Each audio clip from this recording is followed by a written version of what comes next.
Welcome back my YouTube channel law with Roni. दोस्तों आप सभी का हमारे इस यूट्यूब चैनल पे स्वागत है। दोस्तों आज हम बात करेंगे DDU दीनदयाल उपाध्याय गोरखपुर विश्वविद्यालय के LLM एंट्रेंस के पेपर के बारे में कि 2020 में LLM एंट्रेंस का पेपर कैसा आया था, किस प्रकार से आया था, उसी पेपर के बारे में आज हम डिस्कस करेंगे दोस्तों। और सबसे बड़ी चीज़ है कि आज 15 अगस्त है, स्वतंत्रता दिवस है। आज स्वतंत्रता दिवस के दिन ही मैं आप लोगों के साथ ये पेपर डिस्कस करने जा रहा हूँ। ये आज़ादी का अमृत महोत्सव मनाया जा रहा है। इसी महोत्सव को आज हम सेलिब्रेट कर रहे हैं अपने इस वीडियो के माध्यम से। तो दोस्तों ये स्टार्ट करते हैं। Deendayal Upadhyay Gorakhpur university LLM entrance previous year paper 2020 means कि 2020 का ये प्रीवियस ईयर का पेपर है। किस प्रकार से ये पेपर आया था देख लीजिए। ये सब्जेक्ट कोर्स है और सब्जेक्ट कोड है जो दीनदयाल उपाध्याय का है 61 है। एंट्रेंस टेस्ट 2020 का ये एंट्रेंस टेस्ट है, ये LLM का है। और इसमें जो ये गाइडलाइंस आती हैं यूनिवर्सिटी की तरफ से, वो गाइडलाइंस का ये पहला पेपर है। देखिए यहाँ पे जो इम्पॉर्टेंट गाइडलाइन है ये 4th नंबर कॉलम में आपको दिया है। अभ्यर्थियों को प्रश्न पुस्तिका में दिए गए सभी 100 प्रश्न के उत्तर देने हैं। प्रत्येक सही उत्तर 2 अंक दिए जाएंगे। प्रत्येक प्रश्न के वैकल्पिक उत्तर के सामने ओवेल गोला बना हुआ है। अभ्यर्थी द्वारा उपर्युक्त ओवेल को पूर्णतः काला कर देना है जिसको वह प्रश्न का सही उत्तर समझते हैं। गलत उत्तर के लिए कोई कटौती नहीं है किसी भी मार्क्स का, मीन्स कि there will be no any negative marks. इसमें कोई निगेटिव मार्क्स नहीं रहता है गोरखपुर यूनिवर्सिटी के LLM एंट्रेंस के एग्जामिनेशन में। ये गाइडलाइन है दोस्तों, आप अपना गाइडलाइन पढ़ लीजिएगा अगर आपको आवश्यकता लगती है तो। जब आप पेपर देने जाएंगे तो आपको गाइडलाइन आगे और पीछे के पेपर पे दिया रहेगा। बिना देर किए हम क्वेश्चन को स्टार्ट करते हैं। देखिए क्वेश्चन क्या आया था। निम्नलिखित में से किस वाद में प्रतिपादित प्रतिज्ञप्ति पर विबंधन का सिद्धांत आधारित है। मीन्स की क्वेश्चन पूछ रहा है principle of estoppel is based on the proposition laid down by the court in. Option जो ए दिया है पिकार्ड बनाम हार्पर, ऑप्शन जो डी दिया है पिकार्ड बनाम सियर्ड, ऑप्शन सी दिया है Powell versus Park Racecourse Company, और उपरोक्त में से कोई नहीं। जो हमारा करेक्ट आंसर होगा जो यूनिवर्सिटी की तरफ से दिया गया है, गोरखपुर यूनिवर्सिटी की तरफ से दिया गया, वो हमारा करेक्ट आंसर डी होगा, क्योंकि डी वाला ही यहाँ पे करेक्ट आंसर यूनिवर्सिटी की तरफ से दिया गया है। बात करते हैं क्वेश्चन नंबर 2 की। भारतीय साक्ष्य अधिनियम का विधि संग्रह समाहित करता है।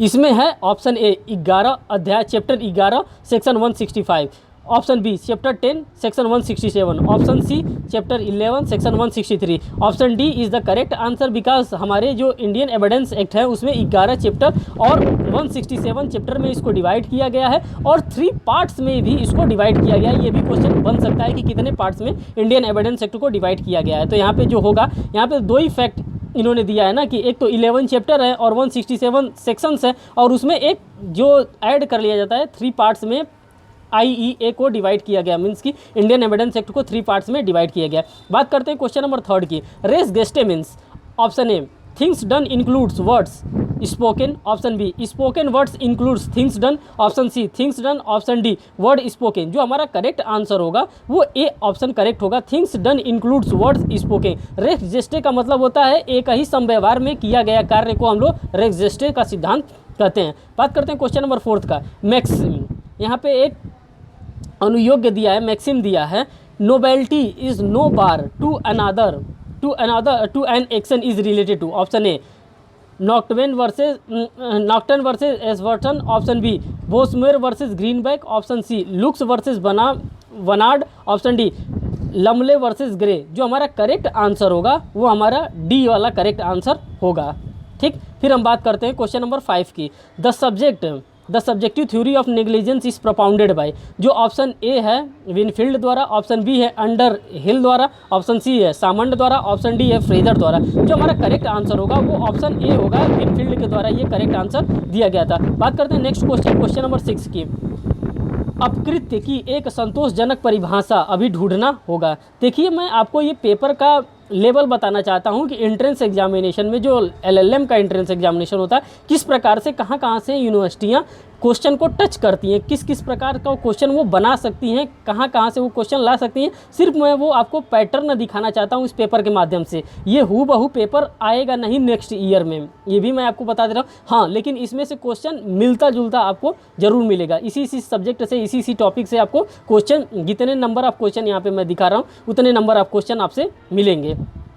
जो इसका करेक्ट आंसर होगा 6 नंबर का वो डी होगा, फ्लेमिंग का कंपनी, फ्लेमिंग का फ्लेमिंगा, जो इसका करेक्ट ऑप्शन होगा 6 का। क्वेश्चन नंबर 7 की बात करते हैं। Hadlee wide and Company limited बनाम हेल्ड एंड पार्टनर्स का संबंध है, जो हमारा करेक्ट आंसर होगा इसमें वो ऑप्शन ए कपट के लिए दायित्व से, ऑप्शन बी उत्पात के लिए दायित्व से, ऑप्शन सी भूमि के प्रति अतिचार करने के दायित्व से, ऑप्शन डी असावधानी पूर्वक दिए गए मिथ्या कथन के दायित्व से। जो यहाँ इसमें करेक्ट आंसर होगा वो डी करेक्ट आंसर होगा, क्योंकि यहाँ पे जब मैंने स्क्रीनशॉट लिया है तो वो मिट गया है। बात करते हैं क्वेश्चन नंबर 8 की। म्यूनसिपल कैंसिल रतलाम बनाम वर्दीचंद एंड महत्वपूर्ण निर्णय किससे संबंधित है? जो ये हमारा इंपॉर्टेंट निर्णय है वो किससे संबंधित है? ऑप्शन ए भूमि के प्रति अतिचार से, नेग्लिजेंस से, उत्पात से और तंत्रिका आघात से। जो हमारा करेक्ट आंसर होगा 8 का वो ए करेक्ट आंसर यहाँ पे होगा। बात करते हैं क्वेश्चन नंबर 9 की। अपकृत्य और आपराधिक विधियां आपातकालीन स्थिति में परिवर्तित नहीं हो जाती है। उच्चतम न्यायालय के न्यायाधीश खन्ना न्यायमूर्ति का यह विचार था।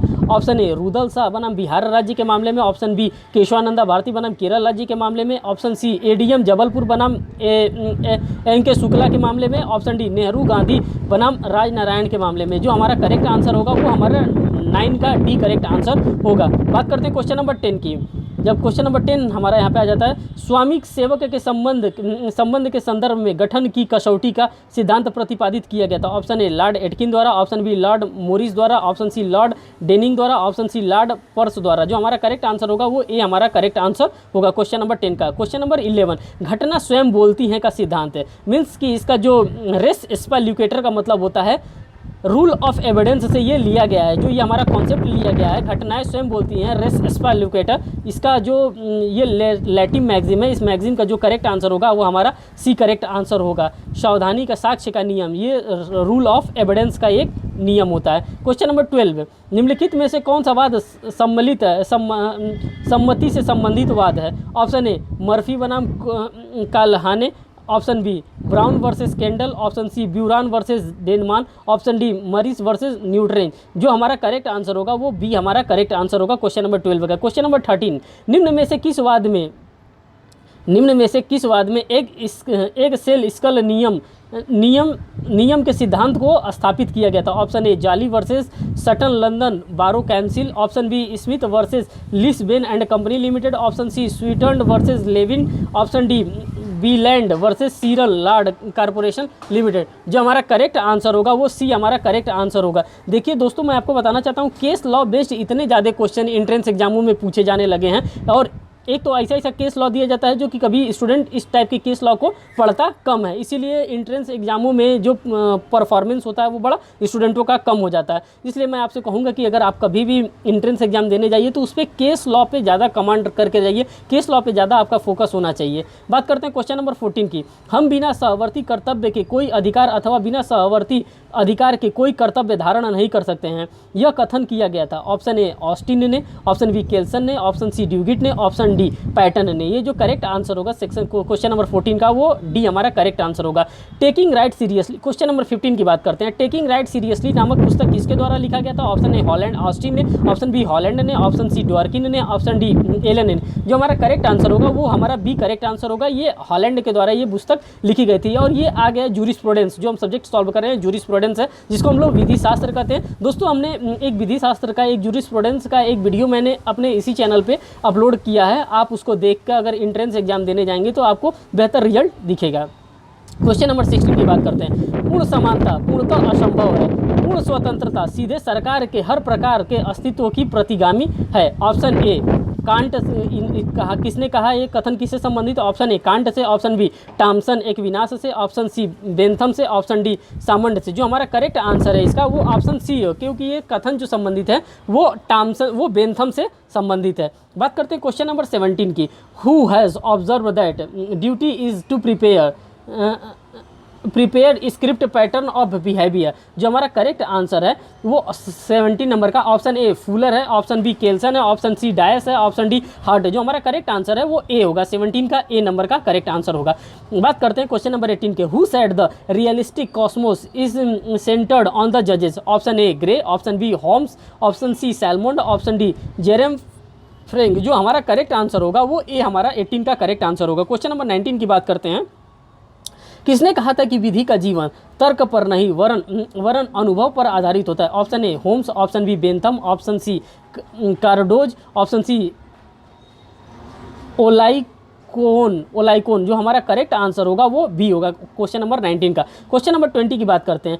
उद्देश्य संपूर्ण विधि का उद्देश्य उत्सव स्रोत है। यह दृष्टिकोण व्यक्त किया गया था। ऑप्शन ए कोहलर द्वारा, ऑप्शन बी ड्यूगिट द्वारा, ऑप्शन सी इयरिंग द्वारा, ऑप्शन डी मॉन्टेस्क्यू द्वारा। जो हमारा करेक्ट आंसर होगा 20 का वो सी हमारा करेक्ट आंसर होगा। किसने कहा कि विधि सभी मनोवेग भाव से मुक्त विवेक है? ऑप्शन ए प्लेटो ने कहा, ऑप्शन बी सुकरात ने, ऑप्शन सी अरस्तु ने, ऑप्शन डी सिसरो ने। जो हमारा करेक्ट आंसर होगा 21 का वो सी अरस्तु होगा हमारा करेक्ट आंसर। क्वेश्चन नंबर 22 की बात करते हैं। Who among the following is not to supported of declaratory theory of precedent? Option A Bacon, option B Matthew Hollen, option C Blackstone, option D Gray. जो हमारा correct answer होगा 22 का वो C होगा, ब्लैक स्टोन हमारा correct answer होगा। बात करते हैं क्वेश्चन नंबर 23 का। निम्न में से कौन सा कथन सत्य नहीं है?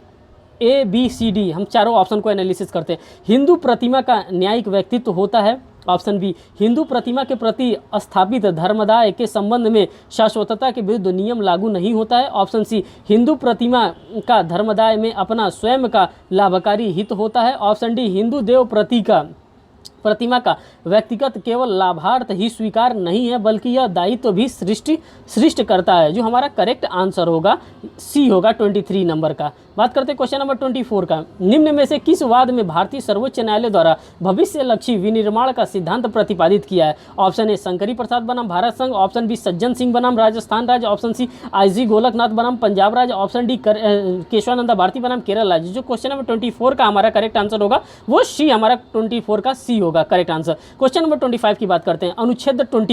अनुच्छेद 21 के अंतर्गत वर्णित प्रावधान विधि द्वारा निर्धारित प्रक्रिया के क्षेत्र का विस्तार निम्नलिखित में से किस वाद में किया गया? ऑप्शन ए के गोपालन बनाम मद्रास राज्य, ऑप्शन बी चिरंजीत लाल चौधरी बनाम भारत संघ, ऑप्शन सी ख्वाजा अहमद अब्बास बनाम भारत संघ, ऑप्शन डी मेनका गांधी बनाम भारत संघ। जो क्वेश्चन नंबर 25 का जो हमारा करेक्ट आंसर होगा वो डी हमारा करेक्ट ऑप्शन होगा। देखिए दोस्तों, सबसे ज़्यादा केस लॉ से क्वेश्चन पूछे जा रहे हैं, चाहे कॉन्स्टिट्यूशन हो, चाहे वो इंडियन एविडेंस एक्ट हो, चाहे टॉर्ट लॉ हो, जिससे भी हो, सबसे ज़्यादा केस लॉ रिलेटेड क्वेश्चन हमसे पूछे जा रहे हैं। क्वेश्चन नंबर 26 को देखते हैं। कथन जो प्रत्यक्ष तौर पर नहीं किया जा सकता और वह अप्रत्यक्ष तरीके से भी नहीं किया जा सकता, निम्नलिखित में से किस सिद्धांत से संबंधित है? ऑप्शन ए सार तत्व का सिद्धांत है, ऑप्शन बी विवक्षित शक्ति का सिद्धांत है, ऑप्शन सी विलगाव का सिद्धांत है, ऑप्शन डी रंगीनीय विधायन का सिद्धांत है। जो क्वेश्चन नंबर 26 का हमारा करेक्ट आंसर होगा वो सी करेक्ट आंसर होगा। क्वेश्चन नंबर 27 की बात करते हैं। इंदिरा नेहरू गांधी बनाम राजस्थान के राजनारायण के वाद में सर्वोच्च न्यायालय ने मूलभूत संरचना के क्षेत्र को व्यापक करते हुए उसके अंतर्गत निम्नलिखित को सम्मिलित किया गया। ऑप्शन ए विधि का नियम, ऑप्शन बी न्यायिक पुनर्विलोकन, ऑप्शन सी लोकतंत्र जो कि स्वतंत्रता एवं निष्पक्ष निर्वाचन पर आधारित हो, ऑप्शन डी उपरोक्त सभी। जो हमारा करेक्ट आंसर होगा वो करेक्ट हमारा डी ऑप्शन होगा। बात करते हैं क्वेश्चन नंबर 28 का। यह संघीय सिद्धांत संघवाद का भाग नहीं है कि संसद में किसी राज्य का प्रतिनिधित्व करने वाला सदस्य प्रतिनिधि उसी राज्य से संबंधित हो। उच्चतम न्यायालय द्वारा यह अविनिर्धारित किया गया है। ऑप्शन ए कुलदीप नायर बनाम भारत संघ 2006 का मामला है, ऑप्शन बी राजा रामपाल अध्यक्ष बनाम अध्यक्ष लोकसभा 2007 का मामला है, ऑप्शन सी शत्रुघ्न चौहान बनाम भारत संघ 2014 का मामला है। उपर्युक्त में से कोई नहीं। जो हमारा करेक्ट आंसर होगा वो उपर्युक्त में से कोई नहीं होगा। क्वेश्चन नंबर 29 की बात करते हैं। उच्चतम न्यायालय के न्यायाधीशों के लिए संविधान में निर्धारित अधिकतम 65 वर्ष की आयु सीमा भारत के महान्यायवादी की नियुक्ति पर लागू नहीं होती है। यह संप्रेक्षण उच्चतम न्यायालय द्वारा किया गया था। ऑप्शन ए BR कपूर बनाम तमिलनाडु राज्य में, ऑप्शन बी उत्तरांचल राज्य बनाम बलवंत सिंह चौफाल के केस में 2010 में, कृष्ण कुमार नूरुल्ला बनाम जम्मू एवं कश्मीर के मामले में, ज्योति प्रसाद बनाम संघ राज्य क्षेत्र दिल्ली के मामले। जो हमारा करेक्ट आंसर होगा 29 का वो ए वाला हमारा करेक्ट आंसर होगा। जनरल सिंह बनाम लक्ष्मी नारायण गुप्ता के मामले में उच्चतम न्यायालय का निर्णय संबंधित है। ऑप्शन ए नागरिकता से, ऑप्शन बी आरक्षण से, ऑप्शन सी पर्यावरण से, ऑप्शन सी कृषि सुधारों से। जो हमारा करेक्ट ऑप्शन होगा वो 30 का वो ए हमारा करेक्ट ऑप्शन होगा। बात करते हैं क्वेश्चन नंबर 31 की। मूल अधिकारों के प्रवर्तन के निमित्त निगम को राज्य माना जाएगा यदि, ऑप्शन ए यदि विधि के अनुसार एक निगमित निकाय है। ऑप्शन बी यह राज्य सरकार का एक अभिकरण अथवा उपकरण है। ऑप्शन सी यह सरकार को रिपोर्ट करता है। ऑप्शन डी इसके कर्मचारियों पर सरकारी सेवा नियम लागू होते हैं। जो हमारा करेक्ट ऑप्शन होगा 31 का, वो हमारा एक करेक्ट ऑप्शन होगा। क्वेश्चन नंबर 32 की बात करते हैं। संविधान सभा के सदस्य थे। ऑप्शन ए जनता द्वारा सीधे चुने गए थे। ऑप्शन बी भारतीय राष्ट्रीय कांग्रेस द्वारा नामित थे। ऑप्शन सी भारतीय रियासतों के प्रतिनिधि थे। ऑप्शन डी प्रांतीय विधानसभाओं के सदस्य द्वारा चयनित थे। जो हमारा करेक्ट आंसर होगा वो सी हमारा करेक्ट आंसर होगा, भारतीय रियासतों के प्रतिनिधि थे। क्वेश्चन नंबर 33 की बात करते हैं। ऐतिहासिक उद्देश्य संकल्प जिससे संविधान सभा ने 22 जनवरी 1947 को अंगीकार किया था और जिसके आगे के सभी चरणों को संविधान को रूप देने में प्रेरणा मिली को तैयार किया गया था। ऑप्शन ए महात्मा गांधी ने। ऑप्शन बी सरदार वल्लभ भाई पटेल ने। Option C B R Ambedkar ने। ऑप्शन डी जवाहरलाल नेहरू ने। जो हमारा ऑप्शन डी होगा वही करेक्ट आंसर होगा, JL नेहरू। क्वेश्चन नंबर 34 की बात करते हैं। संविदा की गुणवत्ता का सिद्धांत सर्वप्रथम प्रतिपादित किया गया था। ऑप्शन ए ट्विंडल बनाम एटकिंसन के बाद में। ऑप्शन बी डटन बनाम फूले के बाद में। ऑप्शन सी क्रो बनाम रोजर के बाद में। ऑप्शन डी जॉर्डन के बाद में। जो हमारा करेक्ट आंसर होगा वो बी हमारा करेक्ट आंसर होगा। क्वेश्चन नंबर 35 की बात करते हैं। निम्न में से कौन सा वाद विफलता व्याप्तता का सिद्धांत से संबंधित है। ऑप्शन ए हेडले बनाम वैक्सेंडेल। ऑप्शन बी कार्लिल बनाम Carbolic Smoke Ball Company. Option C Satyabrata Ghose बनाम Mugneeram. Option D State Bank of India बनाम क्वालिटी बैंड फैक्ट्री। जो हमारा करेक्ट आंसर होगा 35 का वो ए हमारा करेक्ट आंसर होगा। क्वेश्चन नंबर 36 की बात करते हैं। अ ने एक स्टीमर का टिकट स्वीकार किया जिस पर तमिल भाषा में शर्तें छपी हुई थी। अ का कहना था कि उन शर्तों के लिए बाध्य नहीं है क्योंकि वह तमिल पढ़ना नहीं जानता था। जो हमारा करेक्ट आंसर होगा ऑप्शन ए शर्त प्रवर्तनीय होगी। ऑप्शन बी शर्त प्रवर्तनीय नहीं होगी। ऑप्शन सी केवल यह शर्त प्रवर्तनीय नहीं होगी जो युक्त नहीं है। ऑप्शन डी कारण शून्य है। जो हमारा करेक्ट आंसर होगा क्वेश्चन नंबर 36 का वो हमारा बी करेक्ट आंसर होगा। इसलिए बी करेक्ट आंसर होगा क्योंकि उस व्यक्ति को तमिल पढ़ना नहीं आता था और जो बातें लिखी गई थी टिकट के पीछे, जो condition and term and condition लिखा गया था वो तमिल लैंग्वेज में लिखा गया था, इसीलिए इसको यहाँ पे कंसीडर नहीं किया गया। बात करते हैं क्वेश्चन नंबर 37 की।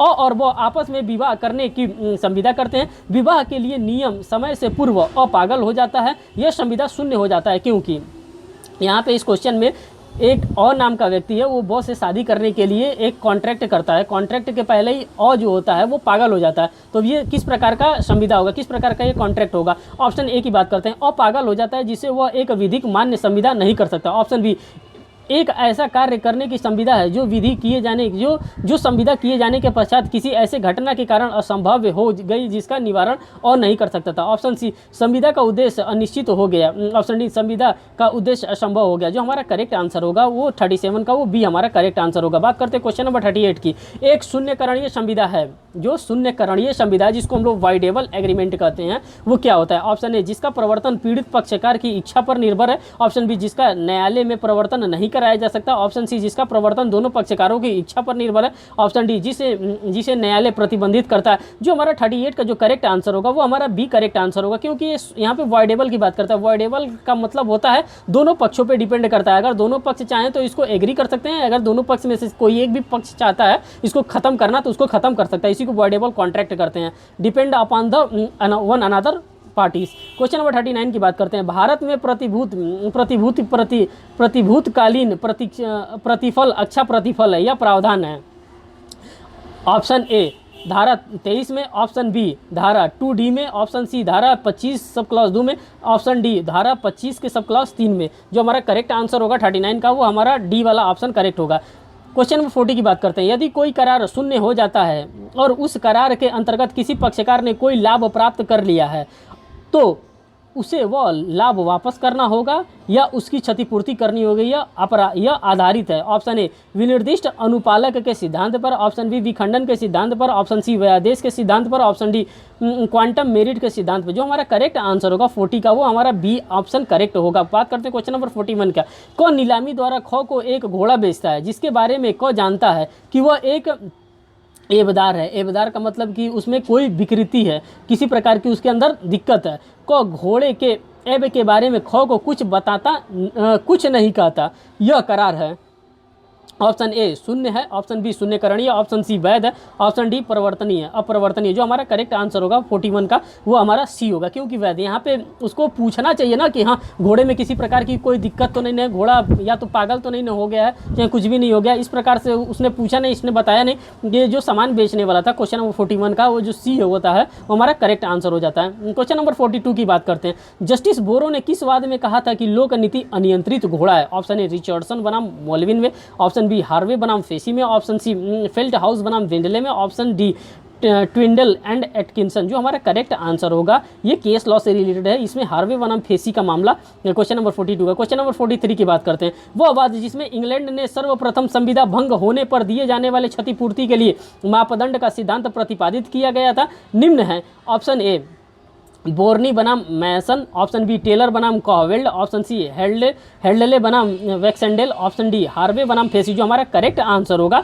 वो हमारा सी होगा। यहाँ पे जो हैंडल बनाम वैक्सेंडेल का मामला है वो डैमेज से रिलेटेड है, जनरल ऑफर से रिलेटेड हार्वे बनाम फेसी का मामला है। और जो ये मामला है जो सी वाला जो हमारा करेक्ट आंसर है 43 का सी वाला, ये डैमेज से रिलेटेड है, किसी को अगर डैमेज हो जाता है उससे ये मामला रिलेटेड है। बात करते हैं क्वेश्चन नंबर 44 की।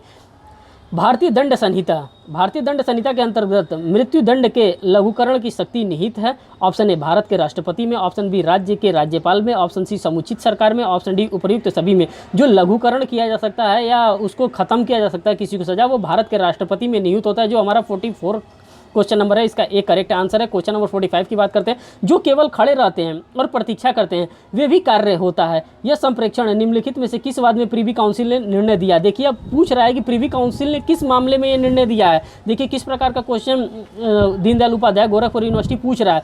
ऑप्शन ए पांडुरंग बनाम हैदराबाद राज्य में, ऑप्शन बी महबूब शाह बनाम किंग एम्परर में, ऑप्शन सी वारेंद्र कुमार घोष बनाम किंग एम्परर में, ऑप्शन डी श्रीकांता या रमैया मुनिपल बनाम बम्बई राज्य में। जो हमारा करेक्ट आंसर होगा वो सी हमारा करेक्ट आंसर होगा। और जो ये क्वेश्चन नंबर 45 जो हमसे पूछा गया है वो आईपीसी के हमारे सेक्शन नंबर 34 से पूछा गया है, जिसमें कॉमन इंटेंशन की बात की जाता है। In the furtherance of common intention में कोई भी वर्क किया जाता है वो हमारा इसी में फॉल करता है, क्वेश्चन नंबर 30 सेक्शन नंबर 34 में फॉल करता है। और यहाँ पे ये जो दो केसेस दिया है इसके साथ कई केसेस हैं जो कि इंपॉर्टेंट केसेस, जैसे वारेंद्र कुमार घोष बनाम किंग एम्परर का केस दिया है, ये तो अपने आप में बहुत ही इंपॉर्टेंट केस है। महबूब शाह बनाम किंग एम्परर का भी केस इंपॉर्टेंट है। इसमें एक और केस आता है JM देसाई का भी केस इंपॉर्टेंट है।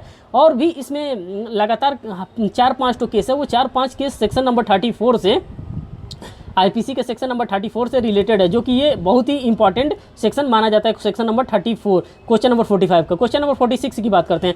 ए बी पर थूक देता है, ए निम्नलिखित में से किस अपराध के लिए उत्तरदायी होगा? ऑप्शन ए क्षोभ के लिए, ऑप्शन बी हमला के लिए, ऑप्शन सी आपराधिक बल प्रयोग के लिए, ऑप्शन डी मानहानि के लिए। जो 46 का जो हमारा करेक्ट आंसर होगा वो ए होगा, क्षोभ के लिए दायी होगा। क्वेश्चन नंबर 47 की बात करते हैं। निम्न में से कौन सतत अपराध है? ऑप्शन ए व्यापहरण, ऑप्शन बी अपहरण, ऑप्शन सी दुष्प्रेरण, ऑप्शन डी बलात्कार। जो हमारा करेक्ट आंसर होगा किडनैपिंग। ये जो सतत अपराध है ये कंटिन्यूइंग ऑफेंस है, इसलिए कंटिन्यूइंग ऑफेंस है क्योंकि किडनैप करके एक आदमी दूसरे आदमी को दे देता, दूसरा तीसरे को दे देता, तीसरा चौथे को दे देता और वो लेकर के विदेश जाता है, तो ये कंटिन्यू होता रहता है, इसीलिए इसको कंटिन्यूइंग ऑफेंस कहा जाता है। क्वेश्चन नंबर 48 की बात करते हैं। भारतीय दंड संहिता की निम्नलिखित में से किस धारा में संश्रय को परिभाषित किया गया था? Option A 52A, option B 53A, option C 55A, option D 212। जो हमारा करेक्ट आंसर होता है वो 52A का हमारा मामला आता है। इसको हार्बर भी इंग्लिश में कहा जाता है, हार्बरिंग का मामला। इससे एक इंपॉर्टेंट केस लॉ रिलेटेड है, Nalini versus state of Tamil Nadu case का नाम है, जिसमें राजीव गांधी एसोसिनेशन केस के नाम से भी हम लोग इसको जानते हैं। जब राजीव गांधी की हत्या हुई थी, राजनीतिक हत्या की गई थी उनकी, तो किसी के द्वारा संश्रय दिया गया था। उन जितने भी आतंकवादी थे तब जिसने उनका एसोसिनेशन किया था उसने छिपाया था, इसीलिए ये सेक्शन को जोड़ा गया था आईपीसी में 52A। क्वेश्चन नंबर 49 की बात करते हैं। गंभीर एवं अचानक प्रकोपन है, ग्रेव एंड सडन प्रोवोकेशन क्या होता है? ऑप्शन ए विधि का प्रश्न है, ऑप्शन बी तथ्य का प्रश्न है, तथ्य एवं विधि का मिश्रित प्रश्न है, ऑप्शन डी विधि एवं विधि के अंतर्गत एक अपराध है। जो हमारा करेक्ट आंसर होगा वो हमारा सी होगा, mixed question of fact and law. Grave and sudden provocation जो होता है, जैसे कि आईपीसी के हम लोग सेक्शन 300 के एक्सेप्शन में हम लोग इसको पढ़ते हैं, एक्सेप्शन नंबर फर्स्ट में इसको पढ़ते हैं, जिसमें KM नानावती का केस है। KM Nanavati versus state of Bombay का केस है, ग्रेव एंड सडन प्रोवोकेशन से रिलेटेड है। इससे रिलेटेड आप लोगों को मूवी में मिल जाएगी रुस्तम मूवी में ग्रेव एंड सडन प्रोवोकेशन के बारे में बताया जाता है, जिसमें सिल्विया की स्टोरी के बारे में बताया जाता है और KM नानावती जी के बारे में बताया जाता है। क्वेश्चन नंबर 50 की बात करते हैं। और अपने को सुरक्षित रखना सामान्यतः एक कर्तव्य है, परंतु इसको दूसरे के लिए बलिदान कर देना भी परम कर्तव्य है। यह टिप्पणी क्वीन बनाम डुडले एवं स्टेफन के बाद में किसके द्वारा की गई थी? जो ऑप्शन ए है लॉर्ड एटकिन द्वारा, ऑप्शन बी लॉर्ड पोलक द्वारा, ऑप्शन सी लॉर्ड कोलरिज द्वारा, ऑप्शन डी लॉर्ड डेमेंड द्वारा। जो हमारा करेक्ट आंसर होगा क्वेश्चन नंबर 50 का वो सी होगा हमारा करेक्ट आंसर। बात करते हैं क्वेश्चन नंबर 51 का। दोस्तों ये 100 क्वेश्चन का ये सीरीज जो है यही सॉल्व मैं करा रहा हूँ, जो कि दीनदयाल उपाध्याय गोरखपुर यूनिवर्सिटी का पेपर है। इसी बेस पे देखिए दीनदयाल उपाध्याय का इसी बेस पे आता है, काशी विद्यापीठ का इसी बेस पे आता है, यहाँ तक कि इलाहाबाद यूनिवर्सिटी में भी इसी प्रकार के क्वेश्चन पूछे जाते हैं, BHU में भी, बनारस हिंदू यूनिवर्सिटी में भी इसी प्रकार के क्वेश्चन पूछे जाते हैं। और जो दोस्तों इस समय जो CUET कराया जाता है, central university common entrance test, इसी के तर्ज पे क्वेश्चन पूछा जाता है, कहीं अलग से क्वेश्चन नहीं बनाया जाता है। अगर आपने 5-6 साल के पेपर को आपने एनालिसिस कर लिया तो मान के चलिए आपका LLM एंट्रेंस कोई नहीं रोक सकता है, क्योंकि इतने पेपर जो होते हैं कहीं ना कहीं आपको IPC से मिलेगा, CPC से, IPC से मिलेगा, आपको इंडियन एविडेंस एक्ट से मिलेगा, इंडियन कॉन्ट्रैक्ट एक्ट से मिलेगा, यहीं से क्वेश्चन मिलेगा। और मैंने अपने इस चैनल के माध्यम से मैंने 4-5 पेपर करवा दिया है। महात्मा गांधी काशी विद्यापीठ के 2-2 पेपर को मैंने करवा दिया है, फिर कानपुर यूनिवर्सिटी के पेपर को मैंने करवा दिया है, अभी मैं ये DDU का करवा रहा हूँ, और भी बाकी पेपर अगर हमको मिलता है तो मैं इसको आगे और भी कंडक्ट करवा दूंगा, जिससे कि आप लोग अगर कोई भी फ्यूचर में LLM का एंट्रेंस दे रहा उसके लिए लाभकारी होगा। क्वेश्चन नंबर 51 को हम स्टार्ट करते हैं। भारतीय दंड संहिता के निम्न में से कौन सी धारा डी मिनिमस नॉन क्यूरेट लेक्स के सूक्ति पर आधारित है?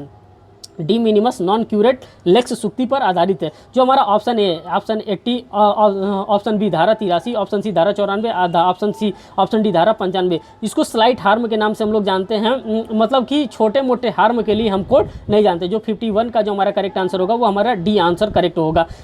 ये इंडेक्स बेस्ड क्वेश्चन पूछ लिया है। भारतीय दंड संहिता 1860 की निम्न में से किस धारा में हिकलिन के नियम का संबंधित है? ऑप्शन ए धारा 292, ऑप्शन बी धारा 291, ऑप्शन सी धारा 299, ऑप्शन डी धारा 290। जो हमारा करेक्ट आंसर होगा वो धारा 292 होगा। ये हैकलिन्स रूल से रिलेटेड, जब आप IPC का बेयर एक्ट खोलेंगे, जब सेक्शन नंबर 292 खोलेंगे तो उसमें आपको हैकलिन्स के रूल के बारे में बताया गया कि हैकलिन्स का रूल क्या कहता है, हैकलिन रूल्स। क्वेश्चन नंबर 53 की बात करते हैं। बलात्कार की पीड़ित का पहचान एवं प्रकटीकरण दंडनीय है। मतलब कि डिस्क्लोजर करना, किसी रेप विक्टिम्स के आइडेंटिटी को डिस्क्लोज करना, वो कहाँ दंडनीय है? जो ऑप्शन ए है हमारा धारा 376 डी में भारतीय दंड संहिता, ऑप्शन बी धारा 376 ई, ऑप्शन सी धारा 228, ऑप्शन डी धारा 228 है। जो हमारा करेक्ट आंसर होगा, इसको अमेंडमेंट के द्वारा जोड़ा गया है। जहाँ पे भी ए लगा है वो मान के चलिए आप अमेंडमेंट से जोड़ा गया है, और अगर आपसे क्वेश्चन भी पूछेगा तो वो अमेंडमेंट से ही क्वेश्चन पूछेगा, क्योंकि यहीं से क्वेश्चन आता है। जो हमारा करेक्ट आंसर होगा वो डी होगा यहाँ पे हमारा करेक्ट आंसर। क्वेश्चन नंबर 54 की बात करते हैं। सिया विधि के अनुसार 4 अन्य पत्नियों के जीवित रहते हुए 5वीं पत्नी के साथ विवाह, ऑप्शन ए वैध है, ऑप्शन बी शून्य है, ऑप्शन सी अनियमित है, ऑप्शन डी उपयुक्त में से कोई नहीं है।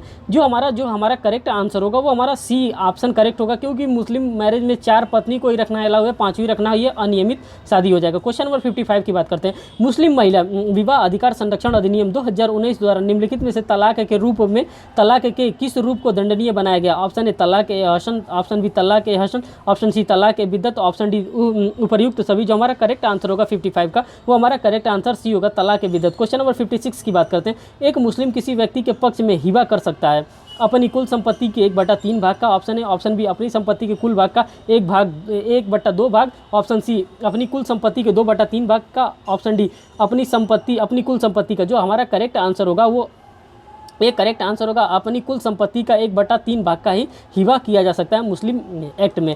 क्वेश्चन नंबर 57 का। मुस्लिम विधि के अंतर्गत प्रसिद्ध वाद मुहम्मद अहमद खान बनाम शाह मोहम्मद अल्लाहदाद बनाम मुहम्मद इस्माइल का वाद किससे रिलेटेड है? ऑप्शन ए हिबा से, ऑप्शन बी वसीयत से, ऑप्शन सी वक़फ़ से, ऑप्शन डी धर्मज्ञ से। जो हमारा करेक्ट आंसर होगा 50 का वो हमारा सी हमारा करेक्ट आंसर होगा। क्वेश्चन नंबर 58 की बात करते हैं। एक हिंदू महिला ने अपने पति की सम्मति से एक पुत्र को दत्तक ग्रहण किया, यह युगल संतानहीन था, यह दत्तक है। ऑप्शन ए शून्य है, ऑप्शन बी वैध है, ऑप्शन सी ऐसा दत्तक ग्रहण केवल पति द्वारा पत्नी की सम्मति से किया जा सकता है, ऑप्शन डी उपर्युक्त में से कोई नहीं। जो हमारा करेक्ट आंसर होगा वो बी हमारा वैध, यही करेक्ट आंसर होगा। क्वेश्चन नंबर 59 की बात करते हैं। निम्नलिखित में से किसे हाल ही में विवाह विच्छेद के आधार के तौर पर हिंदू विवाह अधिनियम 1955 की धारा 13(1) से समाप्त कर दिया गया? ऑप्शन ए जारता को, ऑप्शन बी उन्मत्तता, ऑप्शन सी कुष्ठ रोग को, ऑप्शन डी रजित रोग को। जो हमारा वेनरल डिजीजेस था, वेनरल डिजीजेस को हटा दिया गया 13(1) से। क्वेश्चन नंबर 60 की बात करते हैं। उत्तराधिकार हिंदू उत्तराधिकार अधिनियम 1956 की किस धारा को संशोधित करके पुत्रियों को मिताक्षरा सहदायिका में शामिल किया गया है? जो हमारा करेक्ट आंसर होगा धारा 6 में ही शामिल किया गया। क्वेश्चन नंबर 61 की बात करते हैं। न्यायालय द्वारा किसी व्यक्ति को किसी हिंदू अप्राप्तव्य का संरक्षण नियुक्त या घोषित किए जाने में अप्राप्तव्य के कल्याण पर सर्वोपरि ध्यान रखा जाएगा। हिंदू अप्राप्तव्य एवं संरक्षण अधिनियम 1956 की धारा कौन सी धारा उपर्युक्त संबंध करती है? जो धारा 11 है यही संबंधित धारा है। क्वेश्चन नंबर 62 की बात करते हैं। न्यायालय के द्वारा यह किस वाद में कहा गया है कि यद्यपि शिशु के जैविक माता पिता के बीच विवाह विच्छेद है तो जैविक पिता की उपस्थिति में शिशु का सौतेला पिता उसकी जैविक माता के स्थान पर दत्तक ग्रहण एवं शिशु को नहीं दे सकता? ऑप्शन ए बलजीत कुमार बनाम पंजाब राज्य, ऑप्शन बी राजेश शर्मा बनाम हिमाचल प्रदेश राज्य, ऑप्शन सी तरुण कदम बनाम मध्य प्रदेश राज्य, ऑप्शन डी उपरोक्त में से कोई नहीं। जो हमारा करेक्ट आंसर होगा उपरोक्त में से कोई नहीं। क्वेश्चन नंबर 63 की बात करते हैं। निम्न में से कौन सा वाद मुस्लिम विधि के अंतर्गत विधवा मुस्लिम पत्नी को अपने पति की संपत्ति को निरोधित करने से संबंधित प्रमुख वाद है? जो ऑप्शन ए है हमारा मोहम्मद सादिक बनाम फ़कर जहां, ऑप्शन बी मुस्मात मौना बीबी बनाम चौधरी वकील अहमद, ऑप्शन सी मोहम्मद अहमद खान बनाम इस्माइल, ऑप्शन डी सायरा बानो बनाम भारत संघ। जो हमारा करेक्ट आंसर होगा 63 का वो हमारा बी करेक्ट आंसर होगा। क्वेश्चन नंबर 64 की बात करते हैं। मनोरो सिद्धांत संबंधित है? ऑप्शन ए मध्यक्षेप से, ऑप्शन बी तीव्र पीछा से, ऑप्शन सी राज्य उत्तरदायित्व से, ऑप्शन डी प्रत्यर्पण से। जो हमारा करेक्ट आंसर है 64 का वो सी हमारा करेक्ट आंसर होगा। क्वेश्चन नंबर 65 की बात करते हैं। लॉ ऑफ नेशन किस लेखक की पुस्तक है? ऑप्शन ए कोलोनसल बनाम विस्लेर की। जो हमारा करेक्ट आंसर है 65 का वो हमारा सी करेक्ट आंसर है हेल्स कैंसल से रिलेटेड। क्वेश्चन नंबर 66 की बात करते हैं। तथ्यता मान्यता वैसे ही बाध्यकारी है जैसे विधिता मान्यता। यह प्रतिपादित करने वाला प्रथम वाद अधोलिखित में से कौन सा होगा? जो हमारा करेक्ट आंसर होगा वो सी होगा बैंक ऑफ इथोपिया बनाम National Bank of Egypt and Liguori होगा।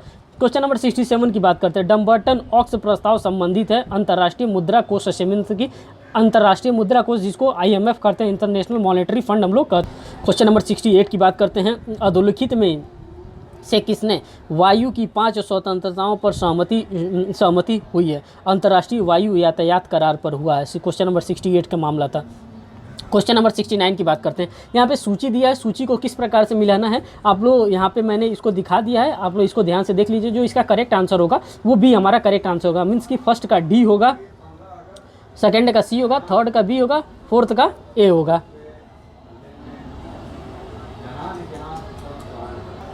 क्वेश्चन नंबर 70 की बात कर रहे हैं। नीचे दिए गए कूट की सहायता से अंतर्राष्ट्रीय न्यायालय द्वारा प्रदत्त अधोलिखित निर्णय को कालानुक्रम में सजाइए।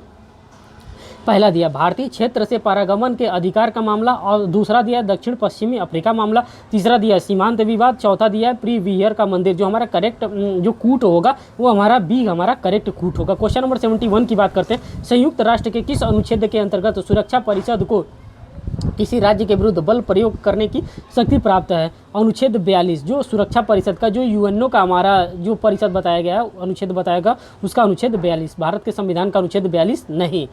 क्वेश्चन नंबर 72 की बात करते हैं। किसी विधिक प्रश्न पर अंतर्राष्ट्रीय न्यायालय से परामर्शकारी विचार देने का अनुरोध कौन कर सकता है? जो हमारा करेक्ट आंसर हो संयुक्त राष्ट्र संघ की महासभा द्वारा ये किया जा सकता है। जो हमारा 72 है उसका सी हमारा करेक्ट आंसर होता है। क्वेश्चन नंबर 73 की बात करते हैं। पुर्तगाल ने भारत को अबू सलेम का प्रत्यर्पण निम्नलिखित में से किसके अंतर्गत किया था? भारत पुर्तगाल प्रत्यर्पण संधि के द्वारा अबू सलेम का प्रत्यर्पण किया गया था, क्योंकि यहाँ पे एक्स्ट्राडिशन टेरिटरी हुआ था। क्वेश्चन नंबर 74 की बात करते हैं। जल प्रदूषण निरोध एवं नियंत्रण अधिनियम 1974 की धारा 13 के अंतर्गत प्रयुक्त संयुक्त प्रदूषण नियंत्रण बोर्ड के आदेश के विरुद्ध अपील कहाँ से होगी? 74 का जो हमारा करेक्ट आंसर होगा वो सी होगा, राष्ट्रीय हरित अभिकरण से। दोस्तों ये ऐसे जगह से क्वेश्चन पूछा जा रहा है जहाँ से समझाने का कोई मतलब है नहीं, इसको समझाया जाए तो काफ़ी टाइम लग सकता है। ये इंटरनेशनल लॉ से क्वेश्चन पूछा जा रहा है, इंटरनेशनल ऑर्गेनाइजेशन से पूछा जा रहा है, इन्वायरमेंटल लॉ से रिलेटेड क्वेश्चन पूछा जा रहा है। क्वेश्चन नंबर 75 की बात करते हैं। किस वाद में यह निर्धारित किया गया है कि स्वास्थ्य पर्यावरण का अधिकार भारतीय संविधान के अनुच्छेद 21 में सम्मिलित है? ऑप्शन ए किकरी देवी बनाम हिमाचल प्रदेश राज्य, ऑप्शन बी LK कुलवाल बनाम राजस्थान राज्य में, option C T Damodar Rao बनाम municipal corporation Hyderabad, option D उपरोक्त सभी। क्वेश्चन नंबर 76 की बात करते हैं। अधोलिखित में किस वाद में उच्चतम न्यायालय ने पहली बार दोनों ही सिद्धांत प्रदूषक भुगतान करे एवं संविधानी के व्यवहार को स्वीकार किया? जो हमारा करेक्ट आंसर होगा 76 का वो बी होगा। AP प्रदूषण नियंत्रण बोर्ड बनाम professor MV Naidu. Question number 77 की बात करते हैं। पर्यावरण संरक्षण अधिनियम 1986 का कौन सा प्रावधान यह सुनिश्चित करने के लिए कि नियमों का पालन किया जा रहा है प्रवेश एवं निरीक्षण की शक्ति प्रदान करता है? जो धारा 10 है पर्यावरण संरक्षण अधिनियम 1986 का, वो इसमें लिखा गया। क्वेश्चन नंबर 78 की बात करते हैं। देखिए इन्वायरमेंटल लॉ से रिलेटेड क्वेश्चन आ गया। पर्यावरण संरक्षण अधिनियम 1986 का कौन सा प्रावधान पर्यावरणीय प्रदूषकों को परिभाषित करता है? धारा 2 का सब क्लॉज डी परिभाषित करता है। क्वेश्चन नंबर 79 की बात करते हैं। वायु अधिनियम 1981 के अंतर्गत किसे वायु प्रदूषण निवारण एवं नियंत्रण क्षेत्र घोषित करने की शक्ति प्राप्त है? जो हमारा 79 का करेक्ट ऑप्शन है वो सी है, राज्य बोर्ड को। क्वेश्चन नंबर 80 की बात करते हैं। निम्नलिखित अधिनियमों में से कौन सा प्रदूषण नियंत्रण बोर्ड का प्रावधान करता है? जो 80 का हमारा करेक्ट आंसर है वो ए है, पर्यावरण संरक्षण अधिनियम 1986। मतलब मैं आपको पैटर्न दिखाना चाहता हूँ कि किस जगह से कितने क्वेश्चन पूछे जा रहे हैं। आप एनालिसिस करिए और इसके आधार पर आप तैयारी करिए, देखिए आपका LLM का एंट्रेंस निकल जाएगा। निम्नलिखित में से कौन सा अधिनियम वन्य जीवों का शिकार करने को प्रतिबंधित करता है? ऑप्शन बी जो हमारा करेक्ट आंसर होगा पशुओं के प्रति क्रूरता निवारण अधिनियम 1960। 81 का बी हमारा करेक्ट आंसर होगा। क्वेश्चन नंबर 82 का पशुओं के प्रति क्रूरता निवारण अधिनियम 1960 की कौन सी धारा भारत का पशु कल्याण बोर्ड की स्थापना का प्रावधान करती है? धारा न करती है। देखिए कहाँ से बिना मतलब के जगह का क्वेश्चन पूछा जा रहा है। इस क्वेश्चन का कोई मतलब नहीं है, लेकिन विश्वविद्यालय है, उनका मन है, उनका पेपर है, जहाँ से मन करे वहाँ से ये क्वेश्चन दे देते हैं। अब पशु के क्रूरता हम लोग पढ़ते हैं। अरे भैया हमारे पास IPC है, CPC है, CRPC, कॉन्स्टिट्यूशन है, कॉन्ट्रैक्ट है, इंडियन एविडेंस एक्ट, वहाँ से क्वेश्चन पूछिए ना। अब पता नहीं कहाँ से ये लोग क्वेश्चन पूछते हैं। 83 क्वेश्चन नंबर 83 की बात करते हैं। निम्न में से रियो घोषणा 1992 के किस सिद्धांत में पर्यावरणीय प्रभाव आकलन का उपलब्ध है? जो ऑप्शन हमारा जो CD है वही हमारा करेक्ट आंसर है, सिद्धांत 15। जय दयाल पोद्दार बनाम BB हजारा किससे संबंधित है? दृश्यमान स्वामी से संबंधित है। क्वेश्चन नंबर 84 का डी हमारा करेक्ट आंसर होगा। क्वेश्चन नंबर 85 की बात करते हैं। संपत्ति अंतरण अधिनियम 1882 की किस धारा में मौखिक अंतरण का प्रावधान है? धारा 7 में मौखिक अंतरण का प्रावधान है, धारा 7 में। ये ट्रांसफर ऑफ प्रॉपर्टी एक्ट में। क्वेश्चन नंबर 86 की बात करते हैं। बंधक के बारे में कौन सा कथन सत्य नहीं है? ऑप्शन ए यह विनिर्दिष्ट स्थावर संपत्ति में हित का अंतरण है, ऑप्शन बी बंधक में स्वामित्व का अंतरण होता है, ऑप्शन सी प्रतिफल बंधक का आवश्यक तत्व है, ऑप्शन डी संपत्ति अंतरण अधिनियम 1882 में 6 प्रकार के बंधक हैं। जो हमारा 86 का करेक्ट आंसर होगा वो बी होगा। क्वेश्चन नंबर 87 की बात करते हैं। वह अपना मकान व को इस शर्त के साथ विक्रय करता है कि वह उस मकान को 100 के अतिरिक्त किसी अन्य को अंतरित नहीं कर सकता है। विक्रय क्या है? ऑप्शन ए विधिमान्य है किंतु शर्त शून्य है। यहाँ पे विक्रय तो विधिमान्य है, लेकिन जो शर्त यहाँ पे जो कंडीशन प्रेसिडेंस किया जा रहा है वो शून्य है। 87 का ए हमारा जो करेक्ट आंसर होगा। ऑप्शन 8 क्वेश्चन नंबर 88 की बात करते हैं। निम्नलिखित में से कौन हित अंतरणीय नहीं है? 88 का जो हमारा करेक्ट आंसर होगा वो बी समाश्रित हित अंतरणीय नहीं है। क्वेश्चन नंबर 89 की बात करते हैं। अनुयोज्य दावा जिसको एक्शनेबल क्लेम के नाम से जानते हैं वो शामिल नहीं है। फर्म के भागीदारी में एक्शनेबल क्लेम जो है हमारा वो शामिल नहीं है। 89 का बी वाला हमारा करेक्ट आंसर होगा। क्वेश्चन नंबर 90 की बात करते हैं। संपत्ति संबंधी वाद के विलंबन रहते हुए संपत्ति का अंतरण होगा। जो 90 का हमारा करेक्ट आंसर होगा वो सी अवैध होगा। क्वेश्चन नंबर 91 की बात करते हैं। निम्नलिखित में से कौन सी संपत्ति अंतरित की जा सकती है? 91 का जो हमारा करेक्ट आंसर होगा वो सी होगा। अचल संपत्ति को अंतरण किया जा सकता है, मीन्स कि ट्रांसफर किया जा सकता है। संपत्ति को नहीं ट्रांसफर किया जाता है, जो संपत्ति का राइट होता है राइट को ट्रांसफर किया जाता है। ये नहीं कि एक संपत्ति हम यहाँ से उठाएं और वहाँ पर रख दें, वहाँ पर अपने राइट्स को ट्रांसफर किया जाता है। अपना जो भी हमारा राइट्स उस पर क्रिएट होता है वो राइट को हम दे देते हैं। क्वेश्चन नंबर 92 की बात करते हैं। अस्थावर संपत्ति के पट्टे का पर्यवसन नहीं होता है। जो ऑप्शन ए होगा वही हमारा करेक्ट आंसर होगा, परिसीमा समय के बीते जाने से। क्वेश्चन नंबर 93 की बात करते हैं। निम्न में से कौन शाश्वतता के विरुद्ध नियम का अपवाद नहीं है? जो 93 का हमारा करेक्ट आंसर होगा वो ए होगा, जब कोई संपत्ति लोक हित में अंतरित की गई हो। क्वेश्चन नंबर 94 की बात करते हैं। भारतीय साक्ष्य अधिनियम 1872 की निम्नलिखित में से कौन सी धारा प्रावधान करती है कि न्यायालय के निरीक्षण के लिए पेश किए गए सभी दस्तावेज जिसमें इलेक्ट्रॉनिक अभिलेख सम्मिलित है दस्तावेज साक्ष्य कहलाते हैं? उपर्युक्त में से कोई नहीं, जो हमारा करेक्ट आंसर होगा। क्वेश्चन नंबर 95 की बात करते हैं। भारतीय साक्ष्य अधिनियम में साक्ष्य सबसे अच्छा होना चाहिए कि भावना समाहित हो। उच्चतम न्यायालय द्वारा यह निर्णय किया गया था। किस बाद में ये उत्तर प्रदेश राज्य बनाम अशोक दीक्षित के बाद में ये ऑप्शन सी जो हमारा होगा वही करेक्ट आंसर होगा। क्वेश्चन नंबर 96 की बात करते हैं। जनहित ही सर्वोच्च विधि है का सिद्धांत समावेशी है धारा 136 में। क्वेश्चन नंबर 97 की बात करते हैं। भारतीय साक्ष्य अधिनियम 1872 की निम्नलिखित में से किस धारा में आपराधिक विधि संशोधन अधिनियम 2018 द्वारा संशोधन किया गया था? जो हमारा करेक्ट आंसर होगा वो धारा 113 ए में करेक्ट किया गया था संशोधन। क्वेश्चन नंबर 98 की बात करते हैं। भारतीय साक्ष्य अधिनियम की किस धारा में संस्वीकृति को परिभाषित किया गया है? धारा 28 में संस्वीकृति को परिभाषित किया गया है, कन्फेशन को। फिर बात करते हैं क्वेश्चन नंबर 99 की। भारतीय साक्ष्य अधिनियम की धारा 27 के संवैधानिकता का परीक्षण भारतीय उच्च न्यायालय द्वारा किस वाद में किया गया है? जो हमारा करेक्ट आंसर होगा वो बी होगा, MC बाहरी बना बिहार राज्य में किया गया। 99 का जो क्वेश्चन नंबर 100, भारतीय साक्ष्य अधिनियम का प्रथम प्रारूप तैयार किया था Lord, option A Lord Macaulay ने, ऑप्शन बी फिट्जजेम्स स्टीफेन ने, ऑप्शन सी हेनरी समनर के द्वारा, ऑप्शन डी जेम्स फिट्जजेराल्ड्स ने। जो हमारा करेक्ट आंसर होगा वो सी हमारा करेक्ट आंसर होगा, सर हेनरी मेन के द्वारा करेक्ट किया गया था, पहला बार ड्राफ्ट किया गया था। दोस्तों ये जो था स्वतंत्रता दिवस के अवसर पे मैंने आपको जो दीनदयाल उपाध्याय गोरखपुर विश्वविद्यालय है इसके पेपर को मैंने आपको सॉल्व करवाया। और दोस्तों मैं आपको बताना चाहता हूं कि इस प्रकार से अगर आप किसी भी एंट्रेंस एग्जामिनेशन के लिए तैयारी कर रहे हैं, अगर आप इसको पढ़ के चले जाएंगे तो यहीं से कहीं ना कहीं से इसी में के बीच से आपको क्वेश्चन मिलेगा। बहुत बहुत धन्यवाद दोस्तों वीडियो को वॉच करने के लिए। आप लोग जो ज़रूरतमंद हो, जो लोग LLM का एंट्रेंस देना चाहते हैं, किसी भी यूनिवर्सिटी को देना चाहते हैं एंट्रेंस, उस तक ये वीडियो आप पहुँचाएँ। बहुत बहुत धन्यवाद दोस्तों, थैंक यू।